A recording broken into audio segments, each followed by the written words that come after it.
Good morning and welcome to a new edition of Dr. Lamba's Awakening Call. The saber rattling at India's northern frontier is causing worry around the world. But is there a real cause to get worried? The million-dollar question is, are India and China going to war, or is it just a paper dragon dance? The question is, why has China, the second largest economy in the world, suddenly started flexing its muscles? Why are Chinese opening so many flanks with so many countries at the same time? Why is it that they want to show the world that they are as strong militarily as they are economically? There is an economic, political, and territorial issue that China has raised with many countries. And at the same time, what does China hope to accomplish when its own economy is ravaged by coronavirus? But then let's not forget what China is doing is not something new. From times immemorial, world leaders, under pressure because of a weak economy and a weak political situation, have wavered the flag of national security to divert the attention from the internal challenges. Are we seeing the same thing in China today? Let's look at the challenges China is facing. And China is facing a lot many challenges. First is the credibility challenge. China has a serious credibility issue with the rest of the world. The whole world is reeling under the impact of corona pandemic, and political leaders around the world have started blaming China for not being transparent. So much so that World Health Association has ordered an impassioned objective inquiry. And that does cause worry to China. Average individual in each country is angry with China, and the first reaction is against goods purchased from China. There have been calls to stop buying Chinese products and even to uninstall Chinese apps. And that's a matter of serious concern. So that's a credibility challenge. But that's not all. China has a diplomatic channel. Normally, when there is an issue, diplomacy comes to the rescue. And the Chinese officials have been reacting with threats, as was seen when they threatened Australia with stopping imports. They started threatening Taiwan, and there's a cause to worry because China can take unilateral military action. The recent amendment to national security law to govern Hong Kong is another case in point. Then there are racist comments against African people in parts of China, and that has caused a reaction in Africa. Finally, the Chinese government officials are aware that the US presidential election are around the corner, and therefore it's quite understandable that rhetoric will be high and loud. This is a time when they need to be quiet and wait for the elections to be over. Instead, Chinese officials are issuing threats of retaliation to America.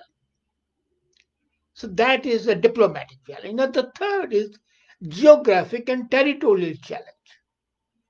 China has been expansionist right from the word go. It has always wanted to expand its boundaries by taking over the lands in other countries that it claims may be right, maybe wrong. So, gathering a number of military personnel on the border of India and raising territorial issues at this point of time is one more flank China is creating, that's all. It has encroached into Indian territory, and unlike in the past, Indian political leadership has pushed back and army has followed up with the lead given up by the political leadership. But what happened then? China started waving the peace flag that I'll come to you just now. Apart from India, there's partly islands is a contentious issue in South China. China economic corridor that goes to Indian territory would be the first casualty. One band, one road, OBOR project, has become a question mark in many countries, barring Pakistan. And citizens of those countries were expecting large investments. But China is sending its own equipment and its own people. So neither the employment is there nor the commodities are being purchased. There's a territorial challenge. And the fourth challenge is the economic challenge. China has powered its way by giving most of the nations financial aid, help, and during this pandemic also they have supported the various governments. According to them, they have helped 80 countries. And this has been picked up by many countries who have imposed restrictions because they do not want the things from there. And the economic challenge naturally results in financial cost to the virus. The total cost globally of coronavirus is going to be $9 trillion, give and take a few billion. Some countries are threatening to recover this from China, Germany, England, USA. Whether the compensation is paid or not is something different, but then the claim is there. Then the international companies in China are starting to evaluate how they will re engineer the supply chains so they are less dependent on manufacturing in China. And this would have a serious repercussion. And they are angry with India because India is an alternative locale where these people will go. Then the Chinese trial of the digital yuan in Shenzhou has also aroused interest and reaction in USA, and they see this as a move to dethrone mighty dollar. And let's not forget, nobody wants a bully around you. No one likes to be threatened. Trade and commerce are two-way disease. There has to be a balance, though imbalance can be there for some time. China is powerful because world started to buy products and started putting money in the hands of Chinese citizens, empowering their economy. So, when President Xi says that we have to be mentally and materially prepared for changes in the external environment that will last a long period of time, this can only mean one thing, that China is going to be more aggressive and confront their challenges. Question is, has China been caught up in its own hype, or is it finding a way out to show to the world that it can do what it wants? Which, and then the best thing is to berate India, to make India look bad, weak, unprepared, and also to create conditions that the companies which are leaving China do not come to India. They have no alternative but to be in China. Now, looking at the India, Indians have associated always the term military offensive with China. They always think of the border war of 1962 or the Galwan Valley incursion just now. We have never associated, I mean, the Indians, the term charm offensive with powerful communist China. So that's why, on the one side, Chinese were coming, jets coming, 200 jets, fighter jets at the border, 5,000 troops march into the Galwan Valley, heavy armor coming, and India responded. And then, lo and behold, China comes with a charm offensive. It was surprising to see the spirit of the interviews given by the Chinese scholars and diplomats to the Indian media. There's a newspaper from South India called Hindu. It's quite a old established newspaper. And a senior academic argued there that his country had handled coronavirus pandemic much better than USA and Europe. And he said that China has provided medical assistance of different kinds to more than 80 countries, and we want to give help to India. Chinese ambassador to India reached out to one of the television channels. There are hundreds of television channels in India. And he said, China is ready to support India and do what we can to lend a hand. We sincerely wish India to have a victory over the epidemic. We have opened the channel for India's procurement of medical equipment in China. And then, he changed the track. He invoked the old forgotten word Hindi Chini Bhai Bhai that was prevalent in India and China before 1962. And very diplomatically he remarked, this year marks the 70th anniversary of the establishment of the diplomatic relations between the two countries. We are not only neighbors, but also friends and partners. Look at the change. President Xi is threatening, and his diplomat is saying we are friends and partners. This is the typical good cop, bad cop policy. And then not only the diplomat, but the Chinese establishment. They have also resorted to smooth talking into the hearts of the American establishment. In Wall Street Journal, which is a bastion of the Republican conservatism, a top Chinese diplomat argued that his country was being unfairly demonized. He claimed that China was an ideal country and it was fighting a model war against coronavirus. As a matter of fact, he praised the people of Yuan, whom he called epitome of responsibility, self-sacrifice, and solidarity. This publicity campaign is a part of China is unusual.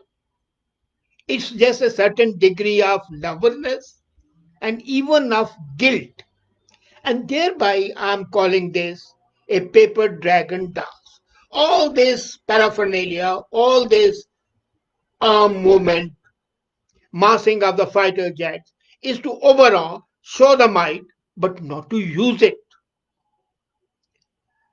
This publicity campaign, as I said, contains a degree of nervousness and it shows that Chinese want to make amends. Nobody can deny the Chinese are not transparent, that they allow the wet markets, trafficking in the wild animals to reopen, causing coronavirus. And then Chinese had punished their own doctors who sounded the alarm early and they suppressed vital information for several weeks, thereby causing death of millions of people. Now, this outreach by the Chinese diplomats and scholars indicate that they are worried. And then those six challenges which I talked about are unnerving them further.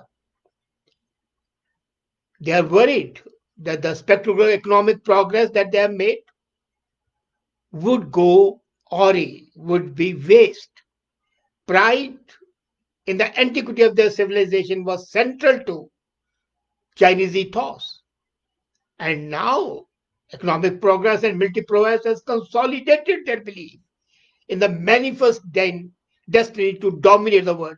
But they're working badly. Now, why Chinese would not wage a war or become a world power? Let's be very clear. They were thinking of supplanting USA, as USA had supplanted England. Let's not forget that 19th century saw the Great Britain as the world's greatest power. 20th century witnessed USA, and China was thinking that they will assume this mantle in the 21st century. As a matter of fact, long before this pandemic, in my book, The Dragon and the Elephant, I had mentioned that I'm skeptical of the Chinese being able to conquer the world because they have economic power, they have military might, but they lack the soft skills. China forgot that England and America conquered not only because they were right, They had the hard power, which China has. Now, when in the 19th century, Britain started working the world, people ignore it, but that's a fact. It brought with it the works of Shakespeare and Dickens, and the games of cricket, tennis, football, and much more. That soft power enslaved people mentally. Who could forget the great plays of Shakespeare, the great writings of Dickens, which resonated with the millions of the people in the depressed countries, in the downtrodden countries? Americans came and they conquered the world with Marshall Plan, with aid, but not only that, they used Hollywood, jazz, blue jeans, and novels, among others, of Faulkner and Hemingway. Now, the moment you read Hemingway's Old Man and the Sea, the story of the indomitable courage, you feel empathy with that country. And even the dirty American no longer remains dirty American. He becomes the quiet American, to use Graham Greene's jargon. Agreed that China has one of the oldest civilizations. But people forget that this civilization was uprooted by Chairman Mao, who savagely repudiated art, architecture, and literature of the past. And he radically differed from Russia. Don't forget, even Russia did not castigate the past and the rich Russian heritage. In 1950s, I remember I was a student, and 60s. The Soviet Union was competing with USA for global influence. And we could hear a lot about the great Russian composers and especially the great Russian novelists of the pre communist era. They didn't ignore them. China did. When British or Americans or the Russians increased their political footprint in Asia or Africa, they were met with fear and insecurity, but also with affection and love. So it was a curious love hate relationship. People opposed them politically, but welcomed them culturally, mentally, and their soft skills simply conquered them. Their books, their sports, their music, their films attracted people like a magnet. China is nothing like that to offer. The global influence of America and Britain endured as long as it did because of the political power sported to a great extent by the cultural hegemony. Even while opposing American policies in Vietnam and Iraq, people continue to wear jeans, drink Coca Cola, listen to the rock music, and watch the films of Clint Eastwood and Meryl Streep. You could detest the American state, but glorify in the beauty and diversity of the American culture. Look at the China. It is absolutely nowhere as compared to that. And even if they were not massing around the border of India, penetrating the South Seas, threatening Philippines, taking over separately islands, threatening Taiwan, trampling democracy and the human rights in Hong Kong, people would remotely see China as a model of proper behavior. And so would the people in Asia and Africa. So China is aware of that and looking at the challenges which I talked about earlier, and this fact that they lack a natural empathy, China would not go for a shooting war as far as possible. But then they say the ways of the politicians are inscrutable. Who knows? Probability is there, there'll be no war. There'll be saber rattling, there'll be loud rhetoric, sound and fury, but in the end, things would be peaceful the way they were a couple of years back. Let's hope so and see how the things go. Thank you.